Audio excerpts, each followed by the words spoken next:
শর্টকাটে কিভাবে খুব সহজে পাসপোর্ট সাইজ ছবির মাপে আপনি ক্রপ করতে পারবেন সেটি দেখিয়ে দেব। এখানে কিন্তু আমার সাইজটা কিন্তু এখানে লিখে দিতে হবে। লিখে দেওয়ার জন্য বারবার কিন্তু প্রতিটা সাইজ এখানে ক্রপ করতে হয়। করার জন্য এটা আমি সেভ করে রাখবো। সেভ করার জন্য এখানে ফটোশপে পাসপোর্ট সাইজ ছবির মাপটা এখানে দিয়ে দিচ্ছি 1.5, হাইটে দিব 1.9, রেজলিউশন 300 দিয়ে এটাকে আমি এখানে টাইপ করে দিলাম। এখন ক্রপ টুল অ্যাঙ্কারে এখানে ক্লিক করে এখানে ক্যারেক্টার নিউ টুলস প্রিসেট এখানে একটি ক্লিক করে দিয়ে এখানে পাসপোর্ট লিখে দিলাম। পাসপোর্ট লিখে এটাকে ওকে করে দিলাম।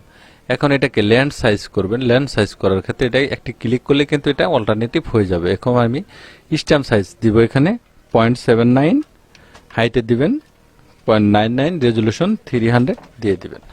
এখান থেকে ক্রপ টুল থেকে এখানে ক্লিক করে দিয়ে স্ট্যাম্প লিখে রাখলাম, এটাকে দেন ওকে করে দিলাম। এখন দেখুন এখানে দুটি সাইজ কিন্তু এখানে রয়েছে, এটা আমি ডিলিট করে দিচ্ছি। এখান থেকে পাসপোর্ট সাইজ ছবির মাপে ক্রপ করে এখানে ক্রপ টুলে গিয়ে এখানে পাসপোর্ট লিখে ক্লিক করে দিয়ে এখানে দিলে কিন্তু পাসপোর্ট সাইজ এটা ক্রপ হবে। স্ট্যাম্প সাইজ এখানে ক্লিক করে দিবেন, এখানে কিন্তু সাইজটা চলে আসছে। এটা আপনি এভাবে ক্রপ করে নিতে পারেন।